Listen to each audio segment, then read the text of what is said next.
प्रतीत होता है यह शंख ध्वनि किसी अनिष्ट का संकेत है। सावधान रावण।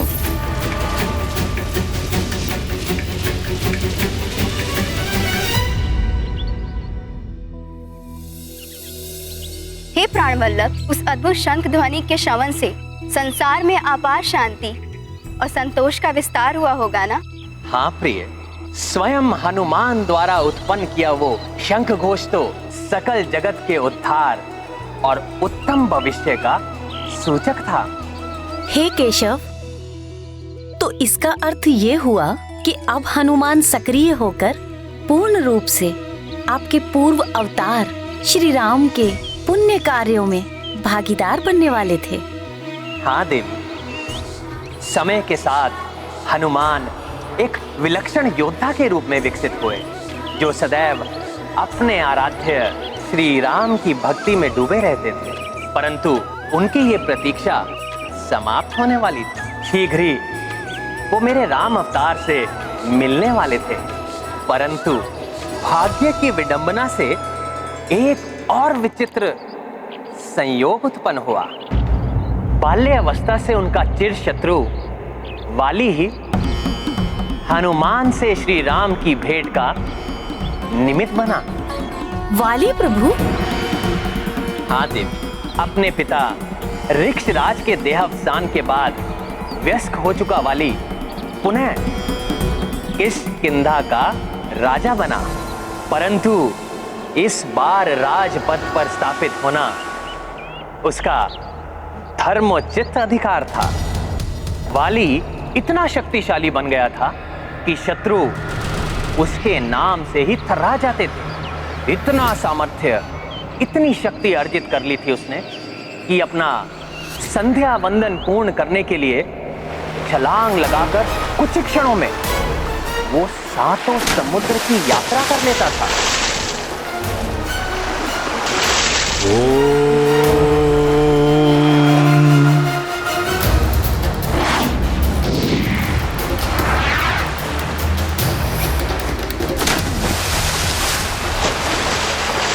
भूर्भुवः स्वः।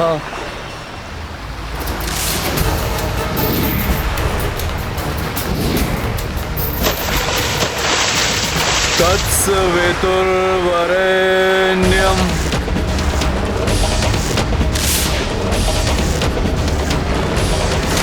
भर्गो देवस्य धीमहि।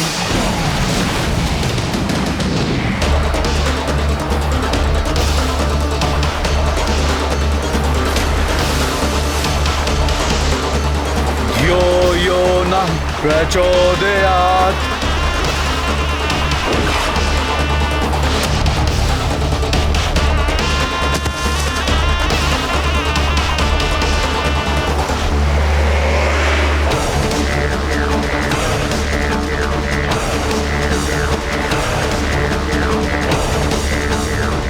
साल के विशाल काय वृक्ष उसके व्यायाम के साधन थे।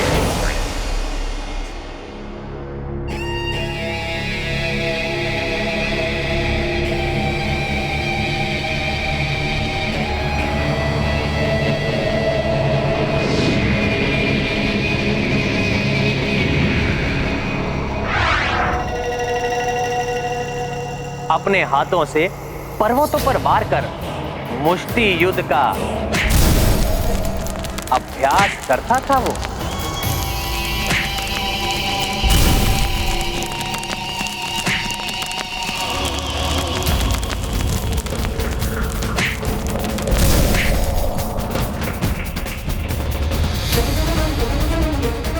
हे प्राणवल्लभ, प्रतीत होता है इस अति बलशाली बाली का बल तो कल्पना से भी परे है, जिसके कारण ये और भी दुतांत हो गया होगा। फिर सुग्रीव का क्या हुआ स्वामी? क्या इस दुष्ट बाली ने उसे सुरक्षित रखा? सुग्रीव तो जैसे अपने अग्रज बाली का ही प्रतिबिंब था, उसी के समान शक्तिशाली और पराक्रमी योद्धा था।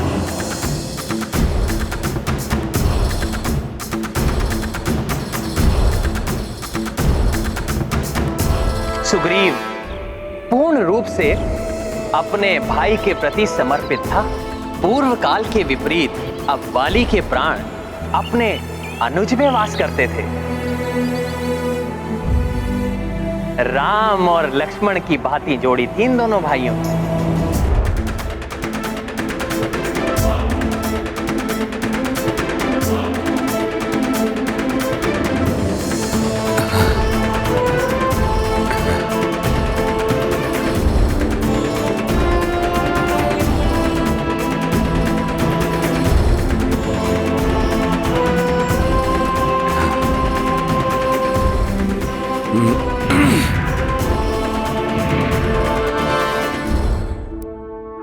प्रणाम वाली भैया। तो स्वामी, इन सब की उत्सुकता को शांत करने के लिए ये तो बताइए कि आगे क्या हुआ। उसके बाद समय का चक्र अपनी अविरल गति से आगे बढ़ा और दोनों भाइयों का विवाह हुआ। देवी तारा वाली की पत्नी बनी और सुग्रीव ने देवी रोमा को अपनी पत्नी के रूप में स्वीकार किया। भाग्य इन दोनों भाइयों के जीवन में एक बड़ा परिवर्तन लाने वाला था। एक दिवस जब किष्किंधा के राज्यसभा में उपस्थित वाली और सुग्रीव अपने राजकाज में व्यस्त थे, तब एक मायावी नामक राक्षस ने बड़ी उद्दंडता भरे स्वर में वाली को युद्ध के लिए ललकारा। वाली! वाली! बाहर निकलो वाली! वाली! बाहर निकलो! वाली! कहाँ हो तुम वाली? मायावी दुर्मत तुम्हें चुनौती देने आया है। मेरे भ्राता दुंदुभी के वधिक नीच वानर, साहस है तो मुझसे युद्ध कर।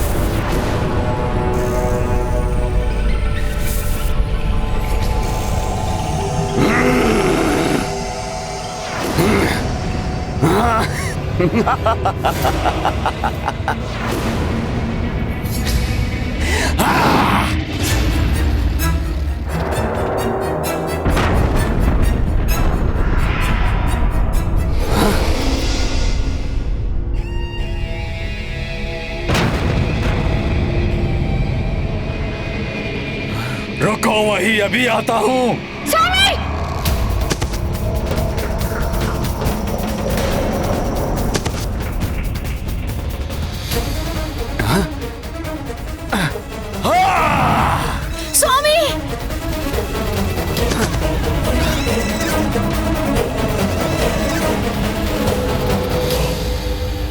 बाहर खड़े होकर क्या मेरे निमंत्रण की प्रतीक्षा कर रहे हो कायर? साहस है तो इस कंदरा में प्रवेश करके मेरे साथ युद्ध करो। आओ वाली, साहस है तो आओ।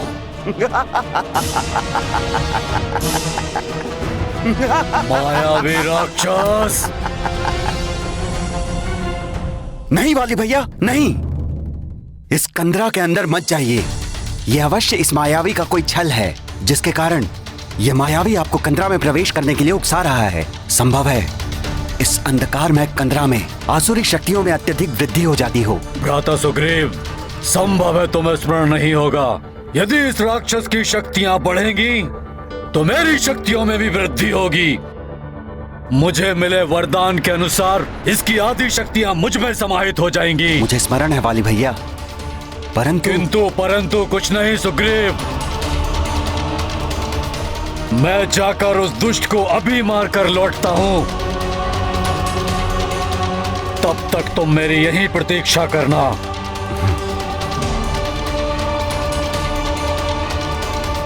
वाली तो अत्यंत शक्तिशाली था प्राणवल्लभ, इसीलिए उसने तो कुछ ही क्षणों में मायावी का वध कर दिया होगा। ये द्वंद्व युद्ध वाली के लिए भी कठिन था, क्योंकि मायावी दुर्मद उस काली कंदरा में अपनी मायावी शक्तियों का प्रयोग कर रहा था। इसलिए ये युद्ध कई माह तक चला।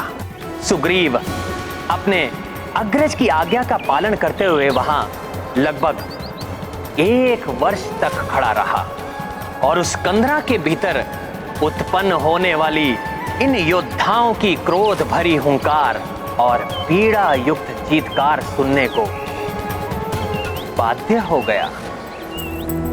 मायावी जब ललकारी क्रोध से भर आए वाली, कंदरा माय युद्ध भयो सुग्रीवा द्वारा पे खड़ो। बीते माह बीता साल, ऋतुएं चल रही अपनी चाल, सुग्रीव किंतु हटे नहीं, भ्रातृ प्रतीक्षा डटे रही।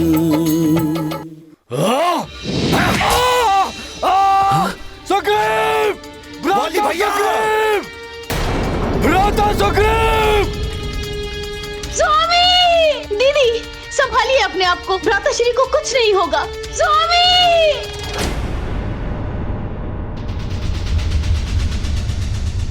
भैया, भैया, ये तो असंभव है भैया। आप तो अजय हैं, आपका वध कैसे कोई कर सकता है? नहीं भैया, नहीं।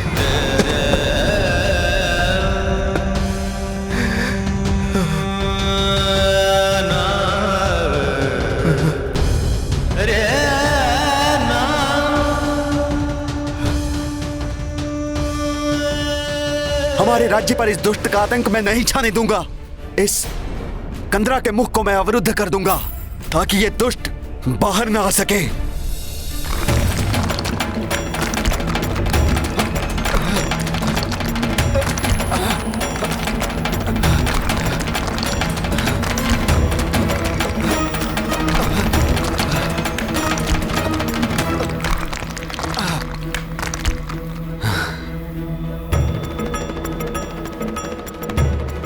परंतु प्राणवल्लभ, इसका अर्थ हुआ वाली की मृत्यु के फलस्वरूप किष्किंधा ने अपना राजा खो दिया। देवी, कोई भी राज सिंहासन अधिक समय तक राजा विहीन नहीं रह सकता। इसीलिए सुग्रीव के लौटने पर प्रजा ने सुग्रीव को किष्किंधा के राज सिंहासन पर स्थापित किया। परंतु उसे ये कहां ज्ञात था कि दीर्घ काल के लिए उसकी शांति भंग होने वाली है, क्योंकि सुग्रीव इस सत्य से अनभिज्ञ था कि उस युद्ध में वाली का अंत नहीं हुआ था, अपितु वाली ने मायावी का वध किया था।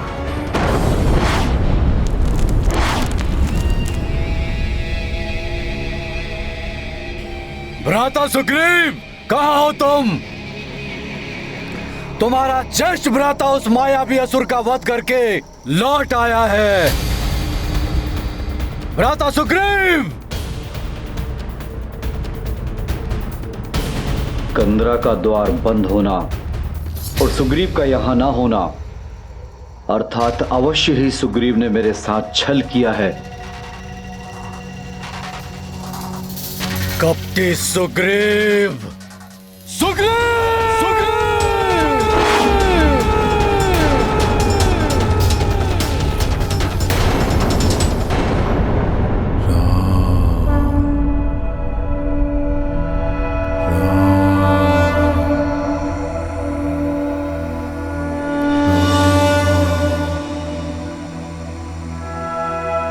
श्री गुरु चरण सरोज रज, निज मन मुकुर सुधारी, बरनौ रघुबर विमल जसु,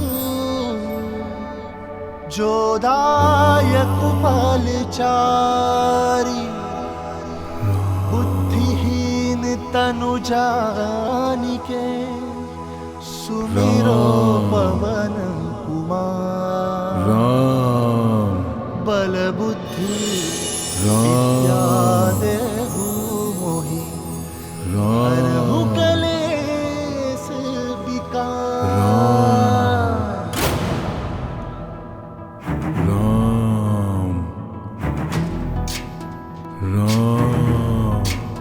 ज्ञान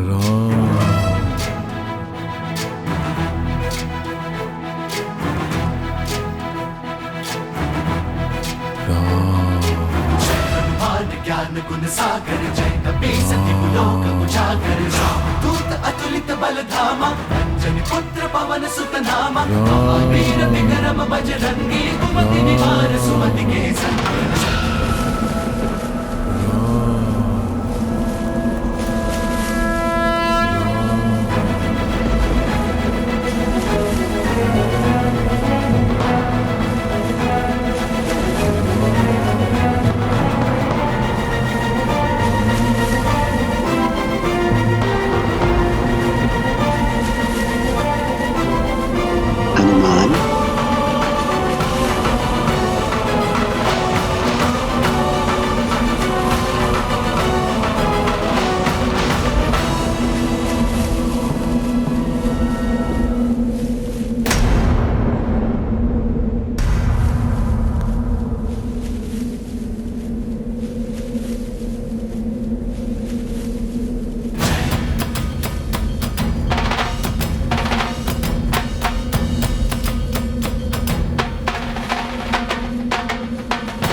शंकर सुवन केसरी नंदन तेज प्रताप महाजगवंदन विद्यावान गुणी अति चातुर राम काज करिबे को आतुर प्रभु चरित सुनबे को रसिया राम लखन सीता वन बसिया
प्रणाम सूर्यदेव। कल्याण हो पुत्र। आपके दर्शन पाकर मैं धन्य हो गया। संभवतः तुम्हें स्मरण नहीं, परंतु मैं तुम्हारा गुरु हूं। तुम्हें शिक्षा प्रदान की है मैंने, और मेरी गुरु दक्षिणा के रूप में तुमने मुझे यह वचन दिया है कि तुम सदैव मेरे पुत्र सुग्रीव की रक्षा करोगे। हे प्रभु, हनुमान की स्मृतियां धुंधली अवश्य हुई हैं। पूर्व काल की अनेक घटनाओं का मुझे स्मरण नहीं है, परंतु मैं ये कैसे भूल सकता हूं कि आप सूर्यदेव हैं। जो अपनी दिव्य प्रभा से संपूर्ण जगत को आलोकित करते हैं। तभी तो आप संपूर्ण जगत के गुरु कहलाते हैं। आपको दिए गए वचन का पालन करना तो मेरे लिए सौभाग्य की बात होगी भगवान। तो सुनो पुत्र, मेरे पुत्र सुग्रीव पर एक विकराल महासंकट छाया है। उसे शीघ्र ही तुम्हारी सहायता की आवश्यकता है। आप चिंता ना करें प्रभु, मैं शीघ्र प्रस्थान करूंगा और भ्राता सुग्रीव के प्राणों पर कोई संकट नहीं आने दूंगा। उनके प्राणों को कोई क्षति नहीं होगी प्रभु।